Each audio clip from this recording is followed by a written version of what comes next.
Bonsoir mes chers amis, comme je le disais juste avant de commencer l'enregistrement, donc on dédiera cette étude de ce soir pour la protection de tous nos soldats, qu'Hachem les protège et qu'il envoie la réussite dans tout ce qu'ils vont entreprendre pour protéger, continuer à protéger tous les habitants d'Israël et qu'Hachem protège évidemment tous les juifs partout dans le monde jusqu'au moment où Eliyahu Hanavi viendra nous annoncer la bonne nouvelle. Et si je commence par Eliyahu Hanavi, vous avez bien compris qu'on va évidemment parler de Eliyahu Hanavi. Donc on arrive à la paracha de Pinchas et la paracha de Pinchas pour nous symbolise quelque part déjà avec Balak sans aucun doute, mais là on est ensemble avec Balak qui a précédé donc le jeûne du 17 Tammuz qui aura lieu ce jeudi. Donc, comme si, quelque part, on avait coupé net à cette séparation entre les Juifs de la diaspora et les Juifs d'Israël. Donc, la paracha de Balak qui précède, quand il s'agit d'une année normale, il précède donc, cette paracha précède toujours le jeûne du 17 Tammuz. Et là, on continue ensemble avec la paracha de Pinchas.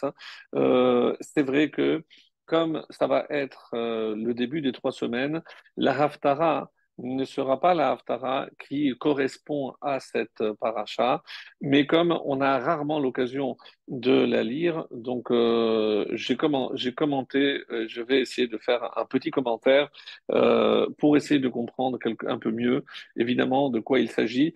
Surtout que ça fait partie évidemment de l'histoire juive, connaître un petit peu tout ce qui s'est passé, surtout sous le règne de Achab, qui est considéré donc le huitième monarque d'Israël, un roi parmi les plus impies qu'il y a eu, avec une femme encore pire, Jézabel, qui pratiquait l'idolâtrie ouvertement, donc elle n'était pas juive, et elle s'est arrangée pour tuer tous les prophètes qui restaient en Israël.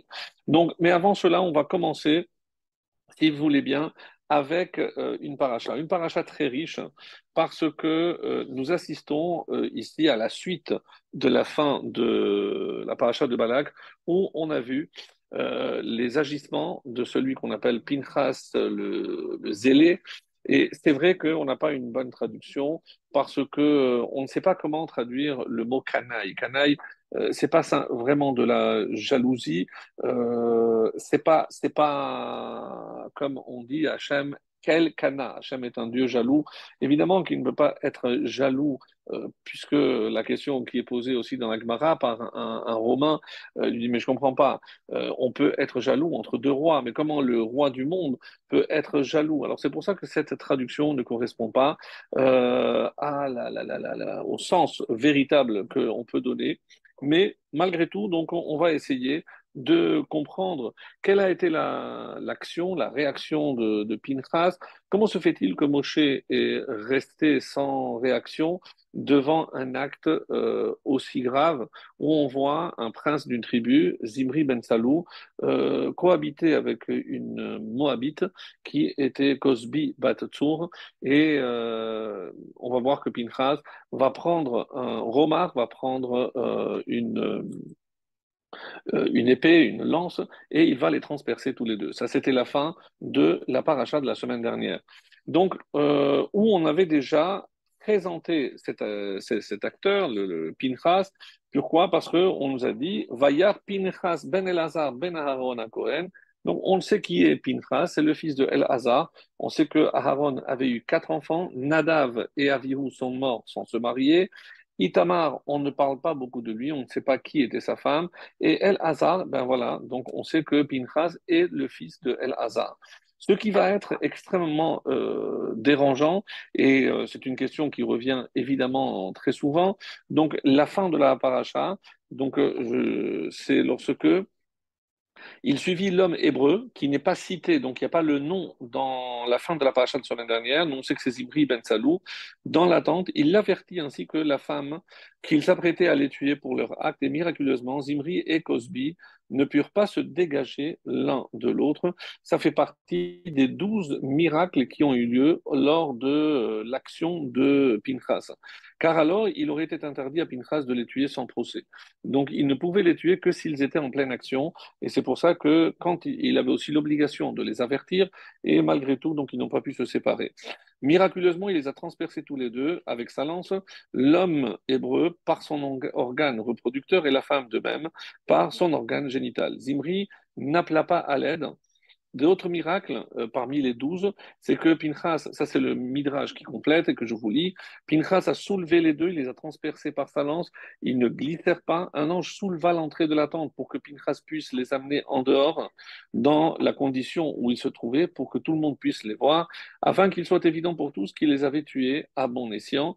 À la vue de Pinchas portant le couple sur sa lance, les partisans de Zimri voulurent l'attaquer, aussi la plaie s'intensifia afin de les tuer, s'avisant que la plaie s'était soudain intensifiée et que les gens étaient nombreux à mourir, Pinchas jeta Zimri Cosmi à terre et pria Dieu de l'arrêter, d'arrêter cette épidémie. Une épidémie qui, comme va le dire le texte, ainsi cessa la plaie contre les enfants d'Israël. Ceux qui moururent lors de cette plaie furent au nombre de 24 000. Le soulèvement de Zimri écrasé, les juges terminèrent d'exécuter ceux qui étaient coupables d'idolâtrie. C'est important ce détail parce que s'il est vrai qu'ils se sont unis à des femmes interdites, mais il y a ici une double faute puisque on considère que ces hommes servait d'abord Baal, et on va essayer de comprendre parce qu'il y a un problème avec ce détail. Comme vous le savez, en quoi consistait le service à la statue qui est appelée Baal? Il fallait manger énormément, ensuite il fallait faire ses gros besoins devant l'idole. Mais vous posez certainement la même question, comment se fait-il que les Béné Israël, les Hébreux, aient pu le faire? Pourquoi?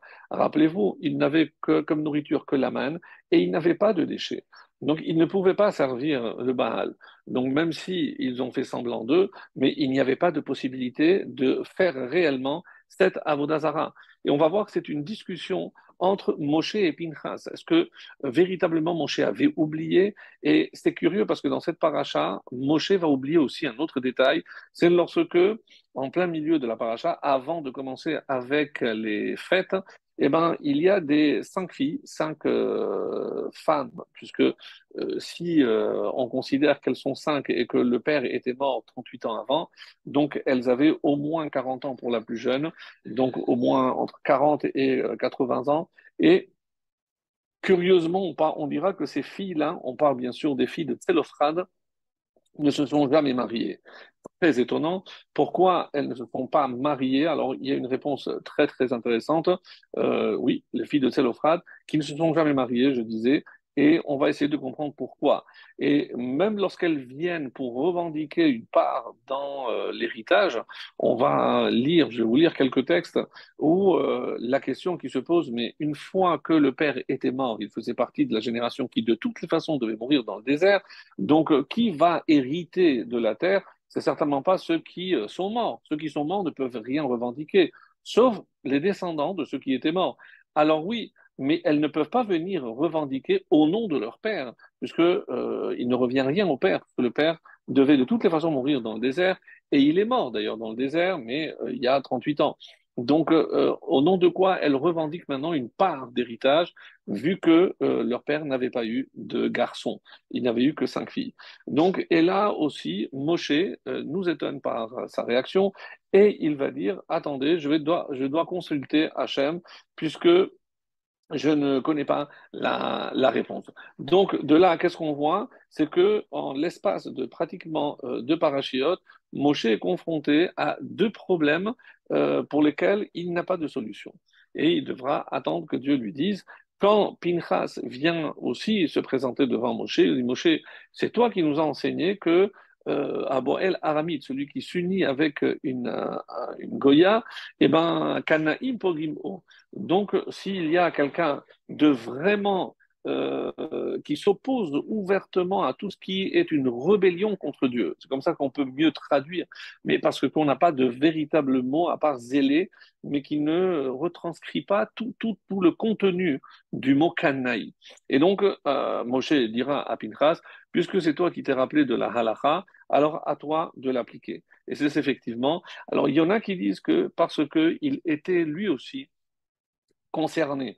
Lorsque on est nogué à Badavar, qu'est-ce que ça veut dire nogué à Badavar? Puisqu'on est concerné, lui aussi, rappelez-vous, lorsque Zimri est venu avec cette araméenne, cette Goya, cette Moabite, il lui a dit, est-ce que j'ai le droit? N'oublie pas que toi aussi, tu t'es uni avec la fille de Yitro, donc avec ta femme. Tsipora. Donc, si tu me dis non, alors pourquoi toi tu l'as fait? Donc, il est déjà en mauvaise posture, pour ainsi dire, vu que il est concerné. Et donc, c'est l'une des raisons, d'après certains commentaires, pour que Moshe ne puisse pas rendre un verdict de sa part et qu'il attend que ce soit Hachem qui le lui dicte.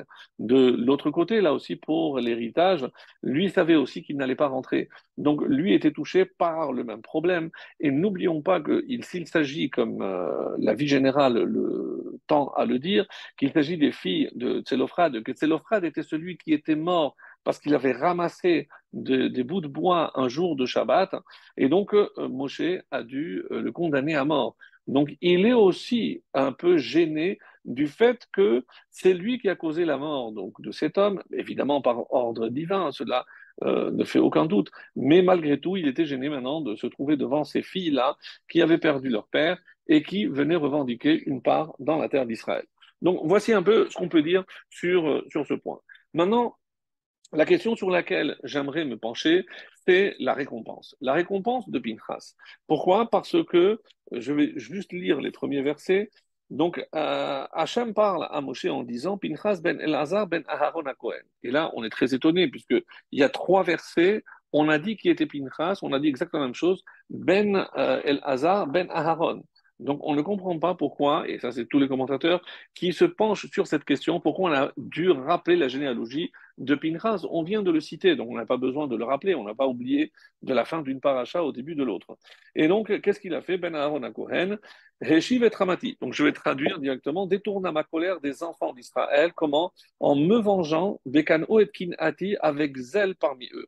Comment, en vengeant mon honneur à la vue de tous, il incita le peuple au repentir, et c'est pour ça qu'il a fait une sanctification du nom de Dieu. C'est pourquoi je n'ai pas anéanti les enfants d'Israël par l'appeler à cause de mon zèle. Puisque, comme on vient de le lire, donc il est intervenu pour interrompre cette plaie qui aurait pu faire beaucoup plus de victimes que ça en a fait. Aussi dit au peuple, voici que j'établis mon alliance avec lui comme une expression de mes sentiments de paix et de bonne volonté envers lui, comme suit, voici les récompenses. Cette alliance sera pour lui et pour ses descendants après lui et prendra la forme de l'alliance éternelle de la prêtrise. Et car il a manifesté du zèle pour son Dieu et a racheté les enfants d'Israël. Voilà les deux premiers versets que je voulais vous lire. Et Rachi, ici, évidemment, se pose la question que tout le monde se pose, mais je ne comprends pas. S'il est le fils de El-Hazar, qui est le fils de Aharon, au moment où il y a 38 ans, donc lorsqu'on a inauguré le tabernacle, on a nommé Aharon et ses enfants comme Kohanim, comment se fait-il que Pinchas, qui était le petit-fils de Aharon, n'ait pas été nommé prêtre à ce moment-là? Donc Rachid se pose cette question et il y répond alors avec un commentaire, un complément du commentaire de Sifté Chachamim. Alors, et qu'est-ce qu'il va dire? Il dit comme ça, Pinchas ben El-Hazar, les fiches ayou Shevatim, mevazim oto. Bon, c'est pas celui-là que je voulais lire. C'est par rapport à, voilà, pardon, 2 secondes. Euh, comment Rachid avait dit?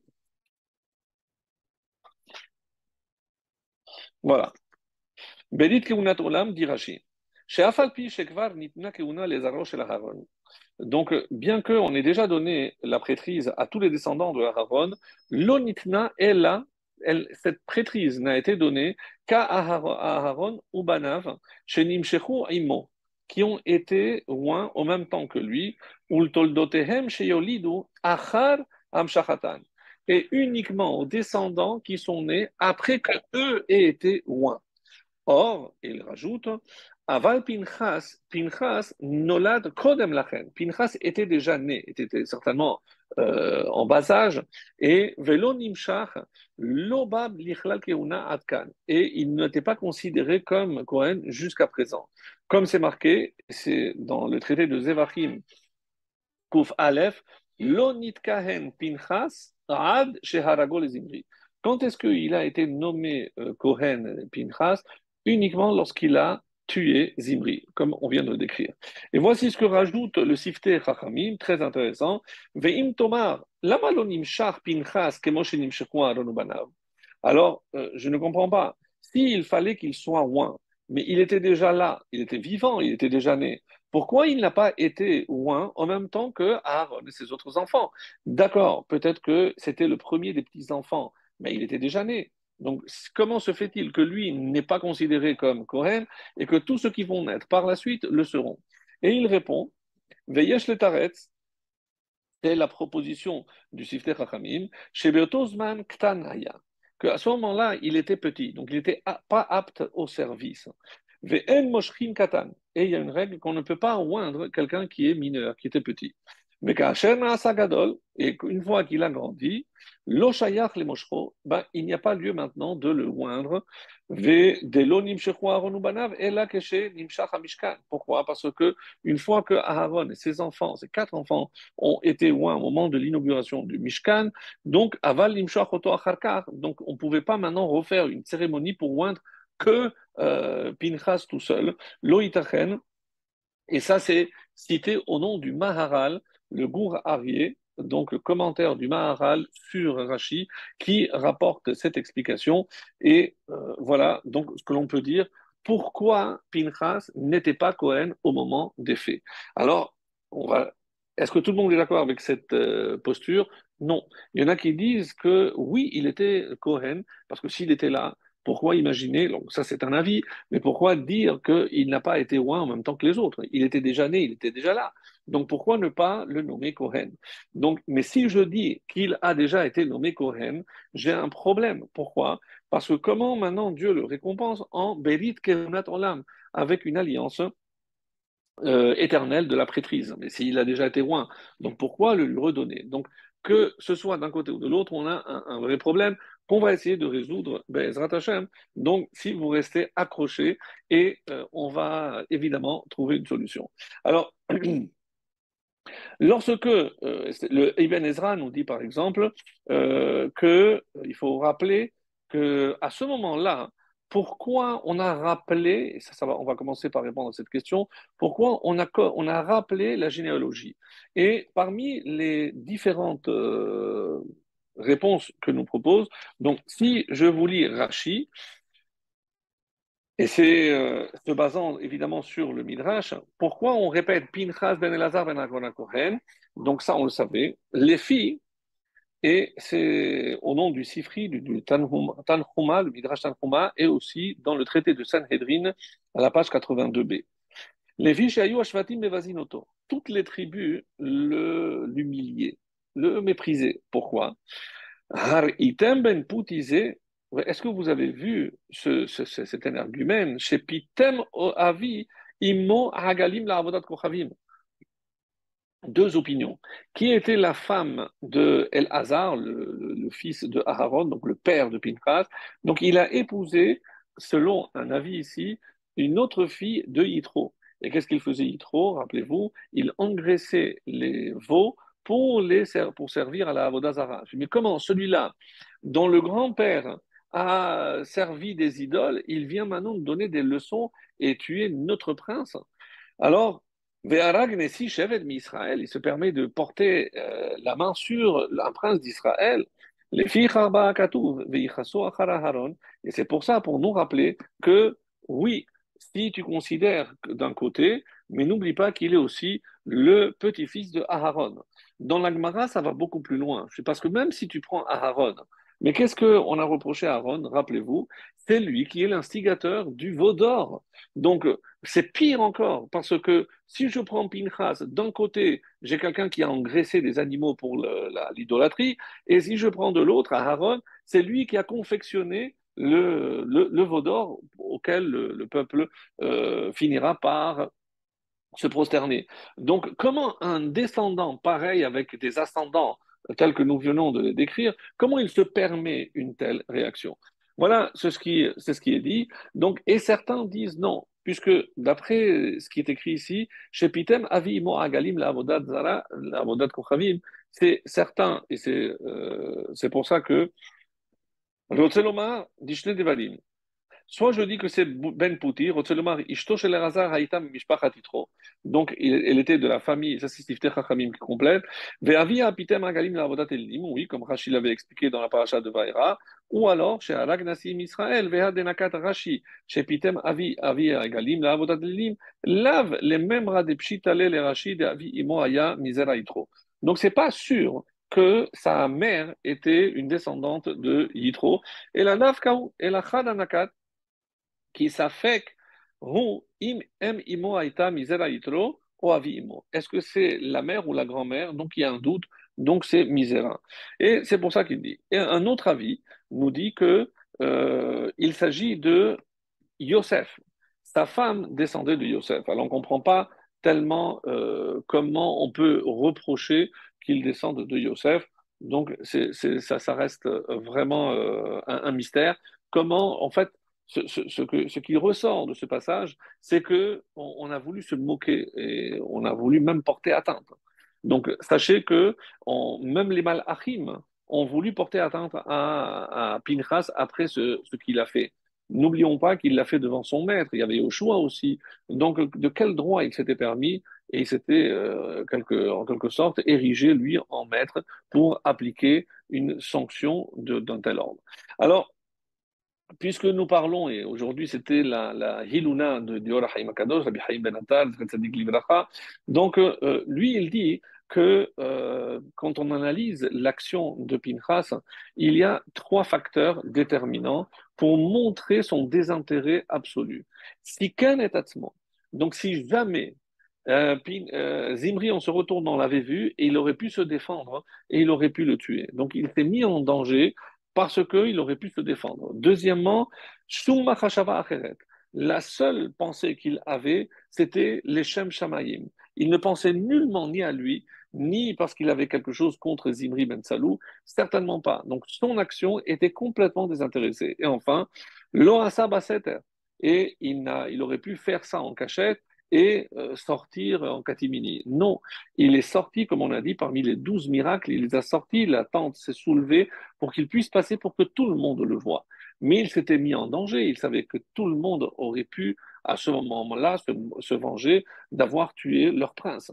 Donc, ça, c'est ce que dit le Rahaim. Le Kli Yakar nous dit que Pinchas savait parfaitement qu'en agissant de la sorte, hein, il allait s'exposer à toutes les railleries dont étaient capables les Shevatim, comme ça va être le cas, en disant, mais regarde celui-là d'où il sort et pour qui il se prend, et ça ne l'a pas empêché d'aller jusqu'au bout.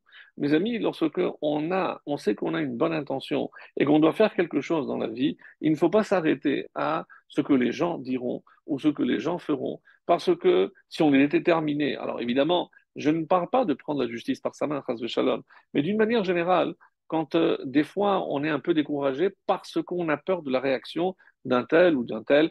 Donc ici, ce que Pinchas nous a montré par ce courage exceptionnel, c'est que c'est Hachem lui-même qui va le récompenser en disant stop. Donc vous croyez qu'il a mal fait, que ça ne lui revient pas. Il y en a même qui ont voulu le mettre en nidouille. Nidouille, c'est en chérem, c'est-à-dire quand il y a un passage dans une Gemara qui dit qu'on a voulu couper les jambes. Et Rashi explique que ça veut dire couper les jambes, c'est le mettre en chérem, parce qu'il peut aller nulle part, personne ne peut lui rendre visite, et Beriti Shalom aussi, parce que personne n'a le droit de lui adresser la parole, même le mot Shalom, on n'a pas le droit de le saluer. Donc c'était vraiment, c'était parti très très loin, si Hachem n'était pas intervenu. Comme le dit par exemple, que ça c'est le Kiyakar, ça ne l'a pas empêché de faire ce qu'il faut parce qu'il ne pensait pas à lui-même, il pensait à l'honneur dû à Hachem. Et cet acte, et il faut comprendre maintenant qu'est-ce qui se cache derrière. Parce que la vraie marloquette entre Moshe et Pinchas, c'était de savoir justement qu'est-ce qui prévaut. Lorsque je sais que on a, pour ainsi dire, et ça c'est le Rav Shapira, dans un livre qui s'appelle Zerabarer, qui dit qu'il y avait une marloquette entre Moshe et Pinchas. C'est quoi la base de la marloquette? C'est que d'après Moshe, on ne peut tuer que si on a fait la vraie Avodah Zarah. La preuve, c'est la faute du Vaudor. Oui, mais combien de morts il y a eu à la faute du Vaudor? 3000. Donc il y a eu 3000 morts. Et Pinchas dit non, parce que cette faute de Gilou Arayot, elle contient aussi Avodah Zarah. Ils ont voulu, mais pour lui, pour Gilou Arayot, il fallait oui tuer. Donc ça, c'est la marloquette qui existait entre Moshe, d'après ce texte-là. Et c'est pour ça qu'on va montrer que Pinchas, lui, qui est un descendant de Aaron, qui est donc un descendant de la tribu de Lévi, eh ben, lui, il méritait, et c'est pour ça que chaque fois que le mot kin'a apparaît, il est toujours doublé. Bekano et kinati, kano kineti. Donc, chaque fois qu'il y a justement ce terme-là, donc est toujours doublé. Pourquoi? Parce que ce zèle doit être prouvé dans deux domaines. Gilou Arayot Gilou Arayot, pardon, donc les relations interdites, la débauche, la znout, et la avodah zara et l'idolâtrie. Rappelez-vous cet épisode avec les deux tribus de Shimon et de Lévi. Vous vous rappelez certainement lorsque Dina a été prise, et là, qu'est-ce qui s'est passé? Ils sont allés et ils les ont massacrés. Ils ont massacré tout. Qu'est-ce qu'ils ont montré par là? Par leur action, qu'ils ne toléraient pas la débauche, parce que leur sœur avait été souillée. Sachez que, d'après certains avis, bon, c'est pas encore une fois, pour moi ça a été aussi un chidouche, donc on sait que Dina était enceinte puisqu'elle est tombée enceinte de Shechem Ben Hammon, puisqu'il avait violé. Et elle a dit maintenant, pourquoi vous avez fait ça? Qui va vouloir se marier avec moi? Et c'est Shimon qui va épouser Dina. Et on dit que on parle ici du prince de la tribu de Shimon. Et qui est Shimon? Quand il est appelé dans la Torah Shaoul ben Akenaani. Et qui est-il, ce Shaoul ben Akenaani, qui n'est autre que Zimri ben Salou? On dit qu'il est né de l'union de Dina avec Shimon. Comme ça, j'ai lu, ça m'a beaucoup étonné, et c'est pour ça qu'il était enclin donc à cette faute, bon, pour ainsi dire. En tout cas, la tribu de Lévi a déjà montré son zèle lorsqu'il s'agissait de défendre l'honneur de leur fille, de leur sœur. Cela prouve qu'ils étaient vraiment comme il faut.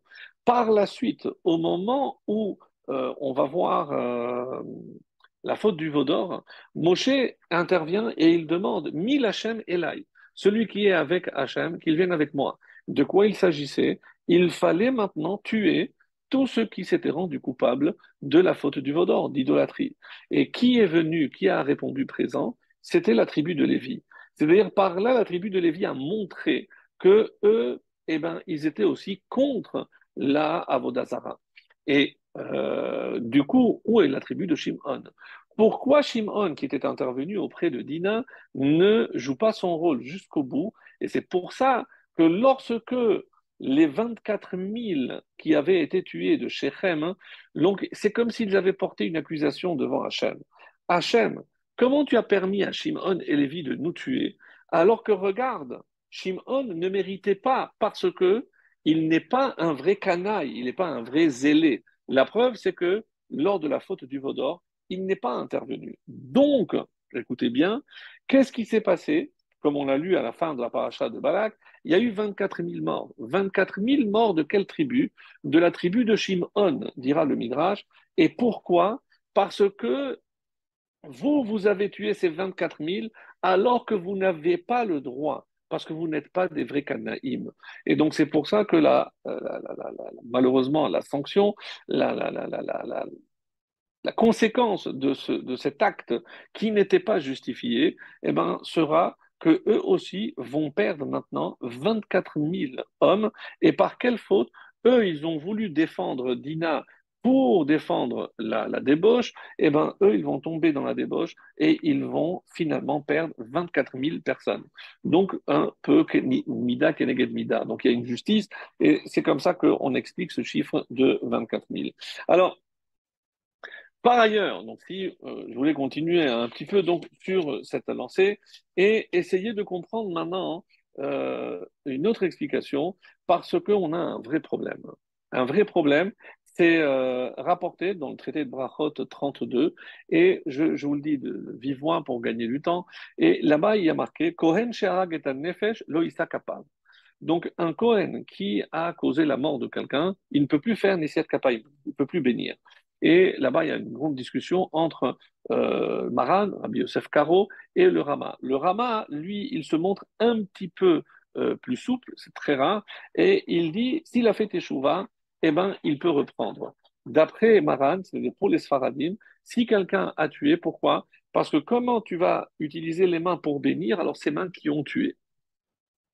Je ne rentre pas maintenant dans une polémique halachique, et si je n'ai pas tué avec la main, si, nous j'ai écrasé quelqu'un avec la voiture. Alors même, on parle ici de shgaga. Évidemment, si quelqu'un a tué volontairement, il est condamné à mort. Mais on parle ici de quelqu'un qui a tué involontairement. Donc maintenant, imaginons que quelqu'un a écrasé. Est-ce que ça s'appelle par les mains? Est-ce que ce Kohen est apte à faire Birkat Kohanim? Est-ce qu'il peut garder ses prérogatives? Aujourd'hui, ne sont pas nombreuses, mais lorsque le temple existait, est-ce qu'il pouvait servir dans le temple? Donc, des questions très, très intéressantes. Et on va aller jusqu'à donc c'est pour ça qu'on dit, quand il a les mains de sang dans les mains, il ne peut pas. Est-ce qu'il pouvait servir dans le Beth Amikdash? Et ça, c'est une marque loquette. Et dans Tosfot, il essaye, Tosfot, donc le commentaire du Talmud, si vraiment ça intéresse quelqu'un, donc moi je ne me suis pas attardé, mais je vous donne les références, c'est dans Yevamot, page 7, et dans Sanhedrin 35. Là-bas, Tosfot parle de cette question-là, est-ce qu'il a le droit de continuer à servir ou pas? Il y a une marque loquette, donc savoir pour une des conclusions, c'est de dire que, en tout cas, en ce qui nous concerne, c'est qu'il n'est invalidé que par rapport à Birkat Kohanim, c'est pour bénir Israël, c'est tout. Mais sinon, non. Alors, donc de là, hein, il y a une question aussi intéressante. Qu'est-ce qui se passe s'il y a un Kohen qui est Moël aussi? Alors, s'il y a un Kohen et Moël, et que en faisant la Mila, il a entraîné la mort de ce petit bébé, est-ce que je vais dire à ce moment-là, ah ben, c'est comme s'il avait versé du sang, donc il ne peut plus continuer, ou, et alors, une réponse extrêmement intéressante nous dit, non, c'est pas la même chose. Pourquoi? Parce que là, il s'occupait d'une mitzvah. Et donc, quand il s'agit d'une mitzvah, je ne peux pas lui reprocher le fait que, en faisant une mitzvah, eh ben, si le petit était hémophile, chose qu'il ne pouvait peut-être pas deviner à ce moment-là, donc il n'est pas coupable et il ne peut pas, on ne peut pas le condamner. Alors, comment on l'a lu tout à l'heure dans Rashi, dans le traité de Zevachim, on dit qu'il n'a été nommé Kohen que Aad Sheharag et Nefesh, que il a tué. Alors, d'après ce qu'on vient de dire, c'est incompréhensible. Comment on a attendu qu'il ait tué quelqu'un pour le nommer prêtre? Mais on est en train de se poser la question, si un prêtre qui a tué, est-ce que c'est une mitzvah? Est-ce qu'on peut l'assimiler à celui qui a fait la Mila? Est-ce que je peux imaginer que Hachem le récompense alors qu'il a tué, en sachant qu'un Cohen, normalement, qui a tué, n'est plus apte à être un Cohen. Donc ça, c'est une question, et qui est posée d'ailleurs aussi par le Zohar. Comment c'est possible que Pinchas ait été nommé Cohen alors qu'il a tué un juif? Donc c'est incroyable, donc c'est une question que tous les commentaires vont poser, une question vraiment difficile, à laquelle j'ai quelques réponses à vous proposer. Mais où on voit déjà que on a toujours peur, non seulement de tuer, mais de se faire tuer.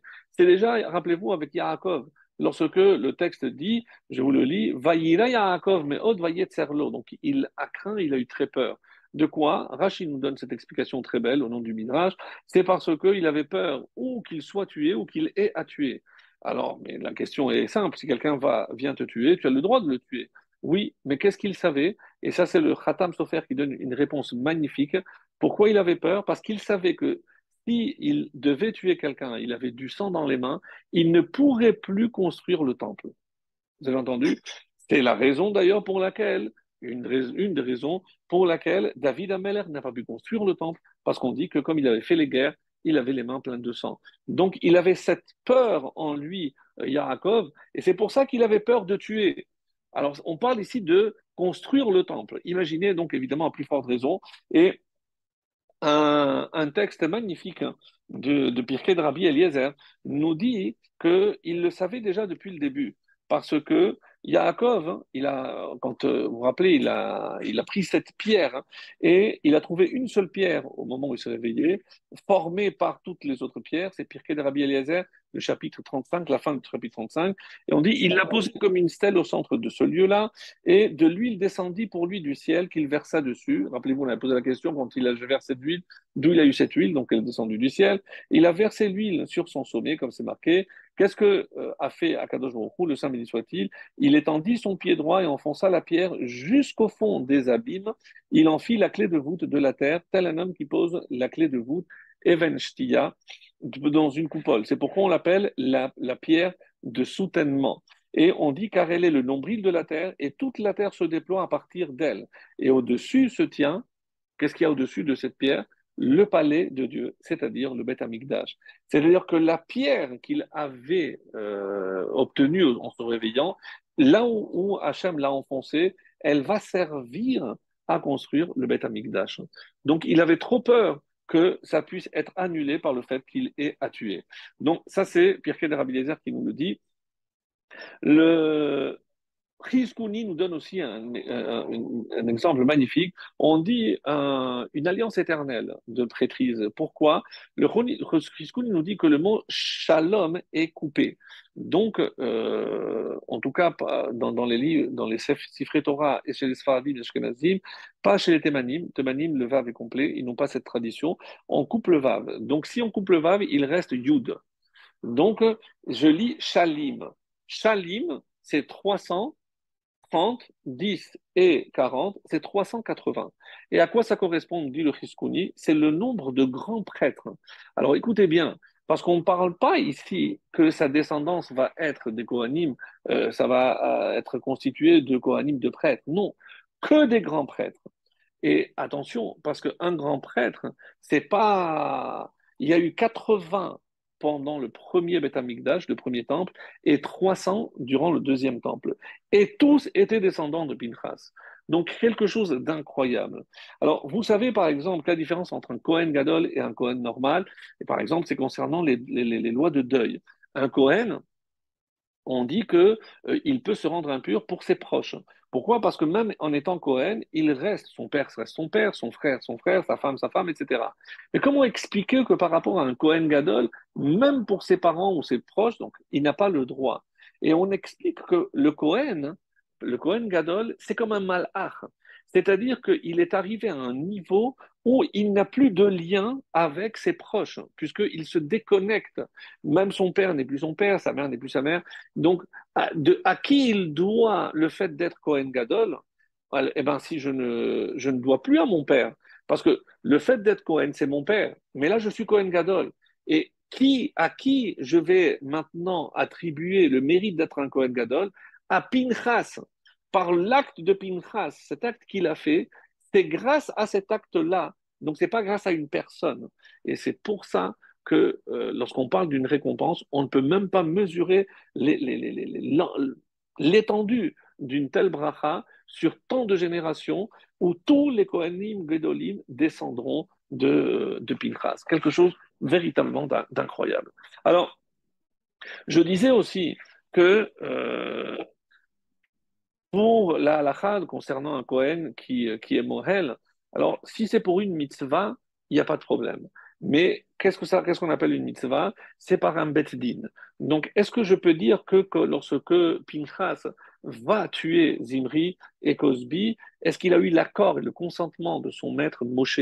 Est-ce que, oui, je peux dire qu'il était en mission de la part de Moshe? Ça, c'est encore discuté, et c'est pour ça que le Zohar ne manquera pas, comme je l'ai dit, de poser cette question. Et On a vu dans la paracha de Kitissa, donc comment la tribu de Lévi a été choisie.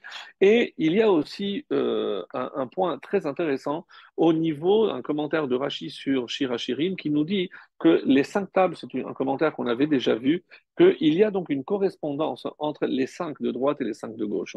Quand je tue un homme, qu'est-ce qui se passe? Pourquoi je ne veux pas commettre un meurtre? Parce que j'efface l'image divine qui est en lui. Donc je porte atteinte évidemment à Kadosh Baruch Hu. Mais quelle est la façon la plus grave de porter atteinte? Ça, c'est une fois. Mais quelle est la façon la plus grave de porter atteinte à Hachem? On nous dit que c'est justement l'idolâtrie. Parce que quelqu'un qui est idolâtre, c'est quelqu'un qui, chaque instant de sa vie, c'est comme s'il niait et l'existence de Dieu et la place que Dieu occupe dans le monde. Donc, pourquoi Hachem en veut tellement aux idolâtres? Parce que c'est effacer le nom de Dieu d'une certaine façon, effacer l'image du divin sur terre que de croire dans ces inepties de Avodazara et d'idolâtrie. Alors, Pinchas, donc, qui agit pour cela, donc c'est pour ça, rappelez-vous ce midrash qu'on avait dit, que lorsque Moshe a voulu briser les tables, les Ékénim ont retenu Moshe. Je dis non, mais si déjà, brise celle de droite, parce qu'ils ont fait le veau d'or, mais laisse-nous celle de gauche. Et qu'est-ce que Moshe a répondu? Vous n'avez pas compris que en portant atteinte à celle de droite, je porte atteinte aussi à celle de gauche. Et quand je porte atteinte à celle de gauche, je porte atteinte à celle de droite. C'est-à-dire qu'il n'y a pas de dissociation entre les tables qui parlent de ma relation à Dieu et des tables qui parlent de la relation à l'homme. C'est pour ça que rappelez-vous ce commentaire magnifique de Rashi où la Torah dans Yitro utilise le mot luchot, mais sans le vav final. Donc je lis luchat. Qu'est-ce que dit Rashi? C'est comme s'il y avait un singulier, parce qu'il n'y a pas 5 et 5. C'est pas 5 d'un côté et 5 de l'autre. Elles sont indissociables. C'est comme si elles étaient ensemble. Donc, je ne peux pas les dissocier. C'est ce que Rashi avait dit comme commentaire. Donc, alors, et c'est pour ça que celui qui tue, il amoindrit l'image de Dieu dans le monde, et celui qui fait la Vodazara également amoindrit finalement la part de Dieu. C'est pour ça que maintenant je comprends pourquoi pour le veau d'or, il y a eu 3000 morts, et pour l'épidémie de Pinchas, il y a eu 24 000 morts, parce que quelque part, quand on sait qu'ils ont utilisé ce prétexte de Avodazara pour faire des relations interdites, et c'est la raison pour laquelle Dieu a sévi, et cette plaie a touché tous ceux qui s'étaient rendus coupables. Alors, il faut se dire que il y a une règle qui est connue, et En Adam Shomea Bekoli ou Mafsid. Et ça, c'est quelque chose, c'est un enseignement qu'on doit vraiment se le graver. Et ça n'existe pas un homme qui obéisse à un ordre de Dieu et qu'il sort perdant. C'est impossible. Alors, on ne le voit pas tout de suite. On doit attendre parce que c'est une question de temps, de patience, de voir comment la main de Dieu est dans tous ceux qui font des efforts pour l'honneur d'Hachem. Le Ibn Ezra, par exemple, dit que Pinchas, il avait très peur de la famille de Zimri parce qu'ils auraient peut-être voulu se venger de lui. Le Kliyakar, lui aussi, dit pourquoi Dieu dit à Moshe, va-toi lui dire, la reine est morte. Parce que si les gens voient que c'est toi qui le dises, donc ça va calmer les esprits, parce que ils savent que ça vient de moi et c'est pas quelque chose qu'il a décidé de faire tout seul. Le Sforno dit la Asot Milchama, un sforno magnifique. Qu'est-ce que ça veut dire shalom pour le sforno? C'est shalom, et beriti shalom, mimal achamavet, de l'ange de la mort. Pourquoi? Keinian solesh ose shalom romav. כי אמנם ההפסד לא יקרה אלא בסיבת התנגדות ההפכים, וזה אמנם מתקיים בפנחס שהאריך ימים הרבה מאוד מכל שאר אנשי דורו. Donc, quelle a été la récompense de Pinchas? On a dit, et on va voir parce que le Sforno donne ici un calcul, et il aurait vécu au moins 400 ans. Donc, Edber Shalom, ils ont voulu le tuer, ils voulaient la mort de cet homme. Cet homme va braver tous ces dangers et il va vivre 400 ans. D'après la vie qui dit que Pinchas c'est Eliyahu un Navi aussi. Alors imaginez, donc, il n'est pas mort, il est devenu éternel, puisque comme en témoigne son élève, Elisha, et il a vu monter son maître vivant dans le ciel. Et l'explication est la suivante. Et pourquoi Beriti Shalom très très belle explication, j'ai beaucoup aimé. Nous savons que l'homme est fait de quatre yesodot, qu'on appelle les quatre éléments de base. Arama, Aleph, Esh, donc le feu, Ruach, le vent, Maïm, de l'eau, Afar, de la terre. Donc, c'est les quatre éléments de la création. Quand est-ce que l'homme fonctionne parfaitement, quand il est en bonne santé, c'est lorsque tous ces éléments sont à leur place. C'est-à-dire le feu, évidemment, c'est le cœur. Donc, si tout fonctionne et tout est à sa place et qu'il y a le shalom, on avait expliqué, le shalom, c'est lorsque, comme il a dit ici, Keïnian, ose shalom bimromav. Shalom, c'est lorsque chacun est à sa place. Et ça, c'est le shalom. On parlera de Shalom Bayit lorsque chacun connaît véritablement la place qu'il occupe et quelle est la place qu'il doit occuper à l'égard de l'autre et vice-versa, bien entendu. Donc, si tous ces éléments sont à leur place et qu'il y a le shalom entre tous ces éléments, eh ben, la personne ne peut pas mourir. Donc, ce qui est dit ici, c'est que quand le Sforno explique qu'il a fait la paix avec l'ange de la mort, c'est d'une certaine manière, il a trouvé l'équilibre parfait de ces quatre éléments de telle manière qu'il ne pouvait pas mourir. Et on le retrouve avec Yiftar, Jephthé, celui qui avait promis le premier être qui sort, je le tuerai, et c'était sa fille, il aurait dû aller, et on dit que c'est Pinchas qui aurait pu annuler son vœu, etc. Donc, on le voit au moins 400 ans, c'est d'après les calculs. Alors, le Targum, Jonathan Ben Uziel, nous dit aussi, c'est que il va vivre chez Yichye le Malach ve Yichye l'Olam. Donc, comment il va braver tous les éléments de la nature? Parce que Dieu va le transformer en ange, et un ange est éternel. Donc, c'est ce qui est, on le sait, puisqu'il se transformera en Eliyahu Navi. Ça, c'est d'après une autre explication. Rappelez-vous l'Haftara qu'on avait commenté lorsque Yehoshua a envoyé deux explorateurs, deux espions. Un des deux, c'était Pinchas. Et Pinchas, c'est pas qu'il avait une cape qui le rendait invisible, mais comme il était un ange déjà, donc il pouvait se rendre invisible quand il le voulait, comme un ange. Donc ça, c'est l'explication. Et on arrive donc maintenant au Chida. Le Chida avec une explication assez complexe, avec beaucoup, beaucoup d'éléments que je ne vais pas détailler. Et en gros, puisque le temps avance et que je voulais voir aussi autre chose avec vous, donc en gros, qu'est-ce qu'il veut dire? Il y a un midrash selon lequel Pinchas, au moment où il s'apprêtait à rentrer, on dit qu'il est mort. Oui, Pinchas est mort. Alors, est-ce qu'il a été tué ou pas? En tout cas, il est mort au moment de rentrer pour tuer Zimri Ben Salou. Mais comment se fait-il qu'on le voit vivant par la suite? On dit que ce sont les Neshamot de Nadav et Avihu qui sont rentrés en Pinchas et qu'il a ressuscité.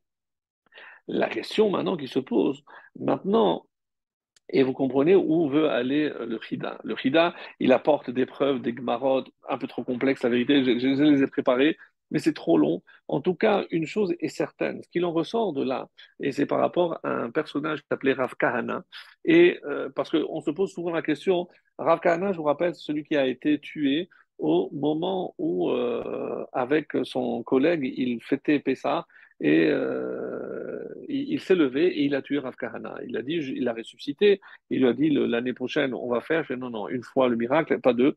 Donc, il n'a pas voulu. Et Rav Kahana avait déjà subi une première ressuscitation, résurrection, mais il y avait une autre, puisque on dit que, et ça c'est une Gemara, euh, qui nous dit que Rav Kahana est arrivé de Bavel en Israël. Et son maître lui a dit, si tu vas à la yeshiva de Rabbi Yochanan ben Zakkai, ne pose pas de questions pendant 7 ans.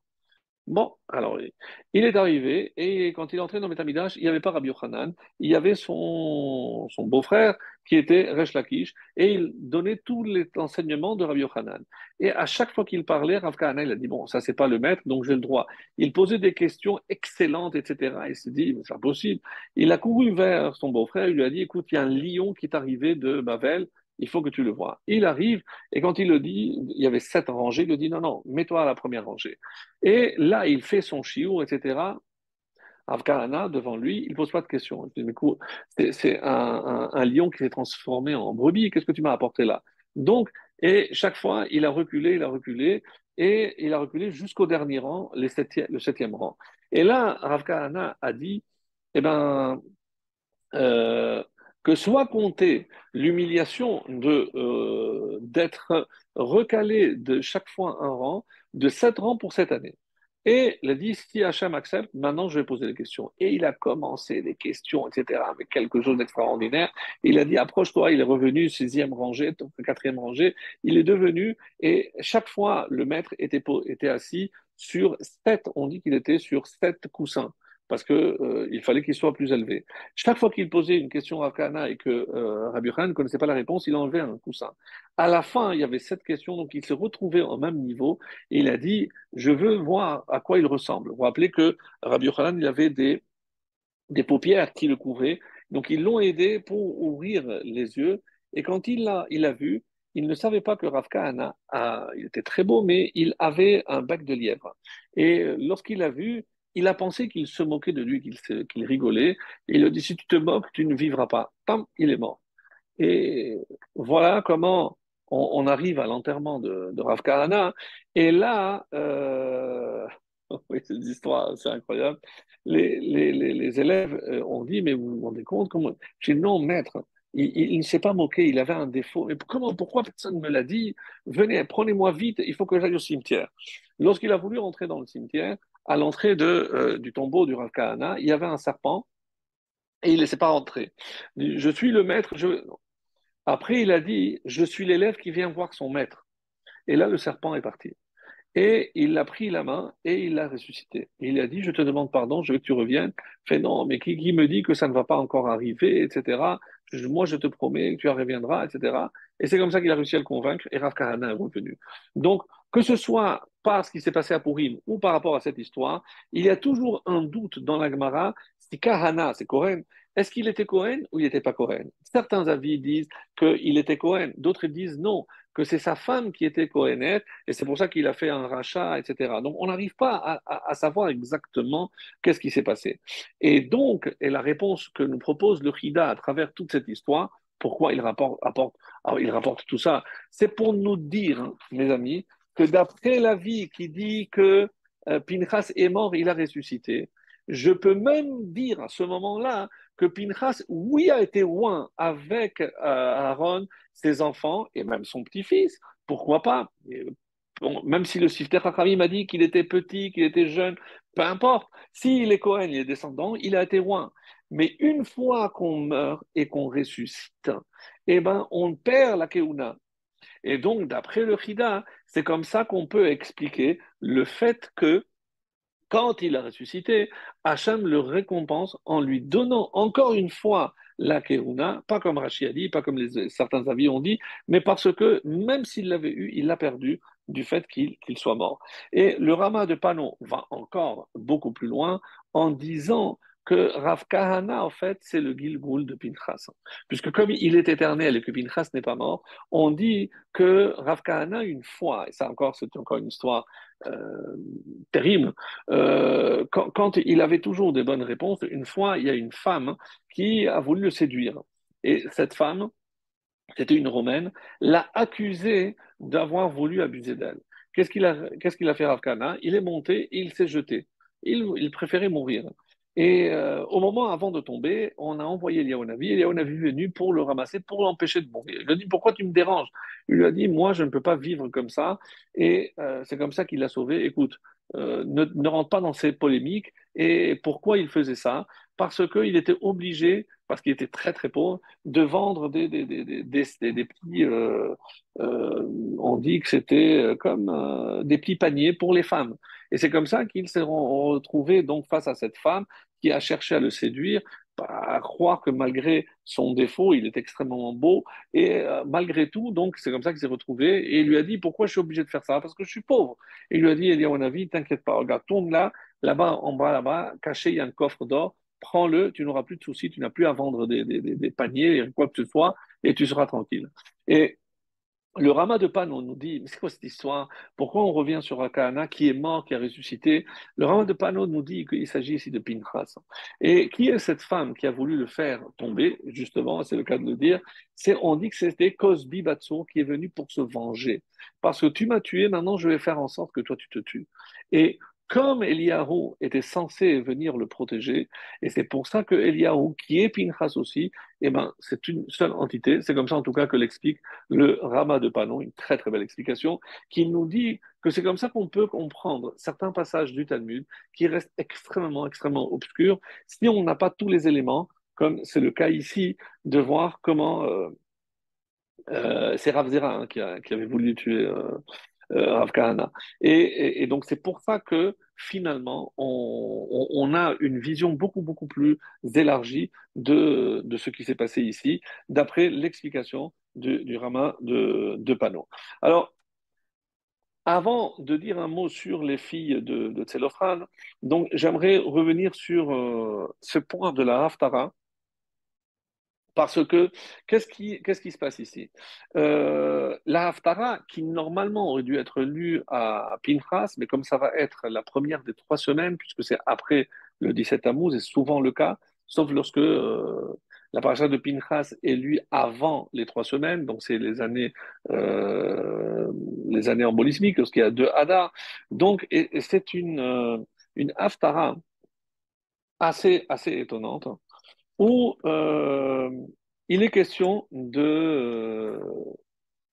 il est question de Pinchas, de Eliyahu Hanavi. Alors, sachez que le début de cette Haftara se trouve dans la paracha de Kitissa, c'est la Haftara de Kitissa, où là-bas on nous présente ce personnage Achav, ce roi d'Israël, qui était marié à Jézabel, qui était la fille du roi de Sidon et qui a encouragé donc l'idolâtrie. Et c'est pour ça qu'il y avait un personnage qui portait un nom assez bizarre, qui était Riel Betaeli. Riel Betaeli, on le connaît déjà parce que on dit que c'est celui qui a voulu reconstruire la ville de Jéricho. Et il a perdu tous ses enfants parce qu'il y avait une malédiction qui disait que celui qui reconstruisait, en posant la première pierre, il perdrait son premier fils, et en posant les portes à la fin de la construction, il perdrait son dernier fils. Donc, il n'y a pas de trace combien d'enfants il a eu, mais en tout cas, à la fin, le roi Achav, qui n'était que le beau-frère, parce que Chiel Betaeli avait épousé la sœur du roi Achav. Et bon, c'est un peu compliqué, mais bon, c'est juste pour la petite histoire. Et à la fin, quand il a perdu tous ses enfants, et le petit est venu supplier son père, je dis, papa, arrête, ne fais pas ça. Je sais, comment tu oses me dire ce que je ne dois pas faire? Il a tué son propre fils. Donc, imaginez le personnage que c'est. Et Achav était venu le consoler. Et là arrive, Hachem envoie Eliyahu Hanavi, il lui dit, va, pas pour consoler, mais parce que Achav se trouve là-bas, et je t'ordonne d'aller là-bas. Sachez qu'il s'était caché déjà pendant 3 ans, parce que pendant 3 ans, c'est suite à ce qui va se passer maintenant, que je raconte très rapidement. Je ne me rappelle plus si je l'avais raconté, mais en tout cas, ça fait de bien de rafraîchir la mémoire. Qu'est-ce qui s'était passé? Donc, il arrive, et Achav dit, ah, tiens, c'est toi celui qui perturbe Israël parce qu'il essayait de pêcher la parole divine, bien sûr. Et elle a dit, tiens, j'ai une question pour toi. Qu'est-ce qui prime, les paroles de l'élève ou du maître? Ben, évidemment, les paroles du maître. Alors, je ne comprends pas. Donc, Yehoshua, il peut arrêter et tout ce que Yehoshua a à demander, c'est-à-dire que celui qui construira, il perdra ses enfants. On est là, cet homme en est la preuve vivante. Et Moshe a dit que celui qui fera de l'idolâtrie, eh bien, il n'y aura ni pluie ni rien. Regarde, des fois, je ne peux pas marcher tellement il y a de l'eau dans notre ville et dans notre pays, dans notre royaume. Alors, comment tu peux dire une chose pareille? Et il a prié, il a dit qu'à cela ne tienne. Il a prié pour qu'Hachem lui donne la clé de la pluie, parce que ça fait partie des clés que Hacham détient. Et donc, il a dit, tu verras qu'il n'y aura plus de pluie. Il dit, comment tu oses? Et il a dû se sauver, il s'est caché dans une grotte. Rappelez-vous, il a été nourri par un corbeau. Et pourquoi le corbeau? Parce qu'on considère que le corbeau est le plus cruel. Donc, c'était vraiment, alors que n'importe quel autre oiseau, Hacham aurait pu l'utiliser, mais l'ivne orev asher ikra'u. Les petits du corbeau appellent Dieu et c'est comme ça qu'il les nourrit, parce qu'il fait en sorte que dans leur excrément, il y ait des petits vers qui puissent se nourrir. Pourquoi? Parce que la mère corbeau, quand elle voit que les corbeaux sont blancs, elle les rejette et elle ne les nourrit pas. Ils mourraient sinon de faim. Donc, vraiment un être assez cruel. Et pour ceux qui se rappellent de ce midrash extraordinaire, lorsque Noach a voulu envoyer le corbeau, il a dit, pourquoi moi? Je dis, parce qu'on n'a plus besoin de toi. Même si tu ne reviens pas, tu ne sers à rien. Hachem lui dit, non, non, non, non. Sache qu'on a besoin de lui parce qu'il viendra pour nourrir, dans quelques siècles, il viendra nourrir mon prophète, Eliyahu, donc j'ai besoin de lui. Et c'est pour prouver donc que même un être aussi cruel, parce que comment lui qui ne nourrit même pas ses petits, Hachem a fait en sorte qu'il nourrisse Eliyahu, et jusqu'au moment où on dit il a rencontré une femme avec son fils et que ce fils est mort et qu'elle a supplié pour qu'il le ressuscite. Alors Eliyahu Hanavi a demandé à Hachem, est-ce que tu peux me donner la clé de la vie? Il lui a dit, oui, mais tu ne peux pas détenir deux clés. Il n'y a que trois. Si toi, je te donne deux, moi, je n'aurai qu'une seule. Alors Dieu lui a dit, il lui a redonné la clé de la pluie. Et c'est comme ça que Hachem l'a dit, à partir de maintenant, et même en plein été, ça s'est rempli de nuages. Et il a ressuscité évidemment le petit garçon et il a couru, il a dit attends, je vais profiter de l'occasion et c'est toute la Haftara qui nous dit ici et c'est pour ça que dans le premier verset on dit poussé par la main de l'Éternel, Eliyahu a saigné ses reins et couru par un miracle devant le char d'Achav jusqu'à atteindre Israël où se trouvait la maison du roi. Et donc il a voulu le devancer. Pourquoi? Qu'est-ce qui s'est passé? Rappelez-vous, ils vont se donner rendez-vous sur le mont Carmel, où va se dérouler donc cette preuve, cette cérémonie pendant laquelle on va offrir deux taureaux de la même mère, du même âge, et ce taureau qui n'avait pas voulu bouger, rappelez-vous, on en avait parlé, et à la fin, donc il va être offert. Ce que c'est moins connu, c'est qu'à la fin, comme c'est d'ailleurs rapporté à la fin de la Haftara, et c'est que Eliyahu Hanavi, avec aidé avec ses aides de camp, pour ainsi dire, ses élèves, ils vont tuer les 450 prêtres de Baal. Et on va dire qu'il les a égorgés là-bas, et Jézabel a voulu donc porter atteinte, et à tel point que, comme la Haftara nous le dit, il doit encore fuir, et il dit à Eliyahu, à Hachem, ça y est, moi je n'en peux plus de fuir, etc.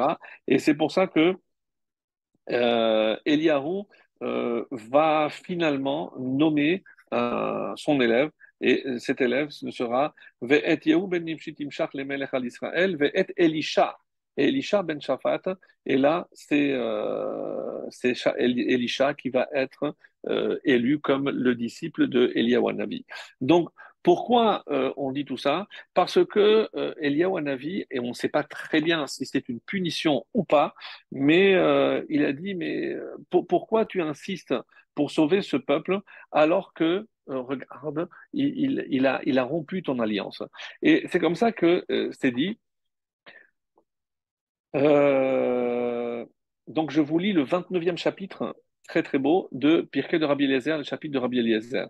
Et donc, Eliaou s'est levé, il s'enfuit du pays d'Israël et trouva un refuge, comme il est dit. Il se leva, il mangea et but, puis, fortifié par cette nourriture, il marcha 40 jours et 40 nuits jusqu'à la montagne de Dieu à Horeb, comme c'est rapporté dans le livre des rois, chapitre 19, verset 8. Le Saint béni soit-il se dévoila à lui et lui dit, que fais-tu ici, Élie? Et il dit, j'éprouve un zèle ardent pour Dieu, le Dieu des armées, c'est qu'ils ont abandonné ton alliance. Le Saint béni soit-il lui a dit, tu es toujours animé d'un zèle ardent pour défendre ma cause. Tu as défendu ma cause ardemment à Chittim. Mais à Chittim, c'est Pinchas. Et au sujet des rapports interdits. Ce qu'exprime, et c'est notre paracha, Pinchas, fils d'El-Hazar, fils du prêtre Aaron, a détourné ma fureur des fils d'Israël en se montrant jaloux, zélé pour moi au milieu d'eux.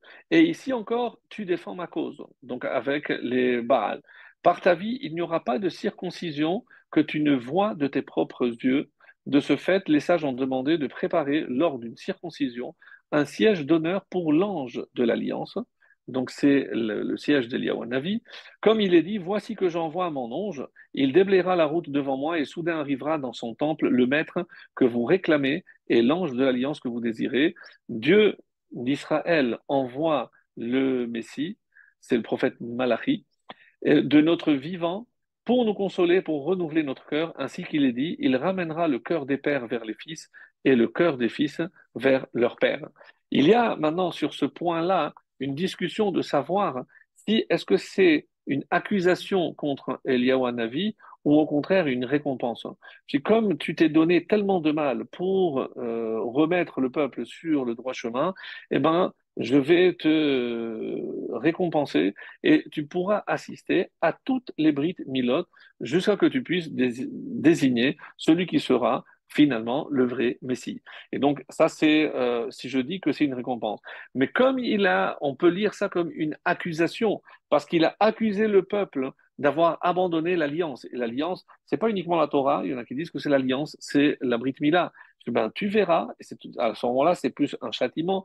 Ben, toi, tu penses que mon peuple a abandonné la Brit Mila, eh ben, tu seras présent pour voir que non seulement ils n'ont pas abandonné, mais tu assisteras à chaque fois que le peuple juif fera dans le futur, c'est jusqu'à nos jours. Donc on dit que Eliyahu Hanavi. Et je voulais terminer ces propos, même si on n'a pas eu le temps de voir les filles de Tselophrad, mais c'est pas grave, c'est pour une autre fois. Mais en tout cas, juste par rapport à cela, on dit que le mérite de ces filles, hein, c'est qu'elles ont osé aller demander. De là, on apprend que on ne peut rien obtenir si on ne demande pas. Et si on sait comment demander, à qui demander, Hachem nous écoutera toujours. La preuve, c'est qu'on a fait une loi et à la question que j'avais posée, mais comment se fait-il qu'elles ne se sont pas mariées? Parce qu'elles avaient un tel respect pour leur père que si jamais elles se mariaient, finalement, non seulement elles allaient perdre l'héritage de la tribu qui revenait à son père, donc par fidélité à leur père, elles n'ont pas voulu se marier. Donc, comme vous le savez, les femmes n'ont pas l'obligation de se marier, contrairement aux hommes. Donc, bon, ça, c'est ce qu'on peut expliquer par rapport à ce point-là. Mais moi, ce qui m'intéresse, c'est une question que vous vous êtes certainement posé, puisqu'on a parlé beaucoup de Pinchas, on a parlé d'Eliyahu Hanavi, et à quel moment on le cite souvent, c'est au moment de la Havdalah. Eliyahu Hanavi, d'après certains, il faut lire 130 fois le nom d'Eliyahu Hanavi, il y a des chants, et Eliyahu Hanavi, Eliyahu Hanavi, Eliyahu Hanavi, Bera Yahuvel, Elenu, il va revenir très vite pour nous annoncer une bonne nouvelle. Mais pourquoi, encore une fois, le Motsai Shabbat? Pourquoi on aurait pu dire ça pendant les fêtes? On parle aussi de Pessah, on parle aussi de la coupe d'Eliyahu Hanavi. Pourquoi justement à ce moment de la Havdalah? Et c'est une très très belle explication qui nous dit la chose suivante. Alors, le, on sait que le peuple juif, pendant 210 ans d'esclavage, ils sont restés fidèles. Ils n'ont jamais fauté par la débauche. La seule femme, on l'avait déjà citée, c'était Shlomit Badivri. Mais sinon, il n'y avait rien, rien. Alors, dès qu'ils sont sortis, malheureusement, avec la Avodazara, il y a 3000 qui sont morts, et à Shittim, à cause de cette faute, il y en a eu 24 000. Alors, nous, on a parlé, qu'est-ce que c'est ces 24 000? On a expliqué que est-ce que c'est la Avodazara, est-ce que c'est les relations interdites, mais d'une manière générale, comme Shechem avait voulu faire, et c'est pour ça que c'est lié le chiffre de 24 000, qu'est-ce qu'ils voulaient faire? Et comment ils ont convaincu le père et le fils, tout le village, de faire la Brit Mila? Ils ont dit comme ça, nous on leur donnera nos filles et eux ils nous donneront les leurs. Mais combien de filles avait Yaakov? Il avait une seule, il l'avait déjà prise, Shechem. Donc, mais bon, les autres peut-être ne le savaient pas. Mais qu'est-ce qu'il est en train de vendre comme marchandise? C'est invendable. Alors, ceci dit, et écoutez bien, parce que si je laissais ça pour la fin, parce que je pense que c'est un des messages les plus importants, et par rapport à tout ce qu'on a pu dire, je pense que c'est ce qu'il faut retenir. C'est pour ça que je l'ai gardé pour la fin.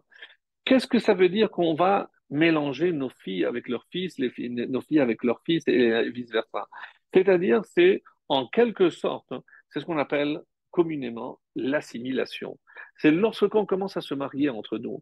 Qu'est-ce qu'il a fait Pinchas, qui est Eliyahu? C'est par son acte, c'est appeler ça que c'est la Avodazara ou les relations interdites. Mais qu'est-ce qu'il a interdit, mes amis? C'est parce qu'il faut préserver Curieusement, tant qu'on était à l'intérieur de l'exil d'Égypte, on est resté protégé. Dès qu'on est sorti, c'est là où on est en danger. Comme si, évidemment, l'exil est un véritable danger. Toute la lutte d'Eliyahu Hanavi, à travers la Avodazara, bien sûr, mais qu'est-ce qui se cache de la Avodazara? C'est la perte de notre identité. Et donc, à quel moment donc on doit marquer donc une séparation entre le peuple d'Israël et les autres nations? Et qu'est-ce qu'on dit dans l'Avdallah? Amavdil ben Kodesh lechol, ben Israël la Amim. Donc, il y a une différence entre une séparation, littéralement, entre Israël et les nations. À quel moment on insiste sur ce fait-là et on fait une bracha dessus? C'est au moment de la Havdalah. Et pourquoi maintenant, vous avez compris où je veux en venir, pourquoi maintenant citer Eliyahu Navi? Parce que si je dis qu'Eliyahu Navi c'est Pinchas, eh ben c'est pour rappeler le mérite extraordinaire. Sans parler de la prêtrise ou pas la prêtrise, l'acte qu'il a fait, c'est le premier geste anti-assimilation de notre histoire. Et Pinchas est celui qui a eu ce courage extraordinaire. Il nous a laissé un message. Ça veut dire qu'il va vivre éternellement. C'est-à-dire que ce danger existera toujours tant que Eliaou ne viendra nous annoncer, c'est bon, on rentre à la maison, je vous annonce la fin des temps, c'est-à-dire la venue du Mashiach. Tant que ce ne sera pas le cas, le danger restera ici en Israël ou partout dans le monde. Le peuple juif, malheureusement, il est soumis à ce danger. Donc, quand je fais la Havdalah, qu'est-ce que je mets en valeur? Je suis en train de mettre en valeur l'acte héroïque de Pinchas qui, à travers tous ces millénaires, toutes ces générations, eh ben, nous a marqué et c'est pour ça qu'on lui rend un hommage. Pas simplement parce que Yahou viendra nous annoncer la venue du descendant de David, mais c'est comme ça que quelque part, il vient nous mettre en garde, garder cette séparation. Et la Havdalah est le symbole même de la séparation entre ce qui est Kodesh et profane, le Shabbat et les jours de la semaine, mais entre Israël et toutes les autres nations. Que nos prières soient entendues et qu'Eliyahu Navi vienne définitivement pour annoncer la bonne nouvelle, la venue du descendant de David, Mashiach ben David.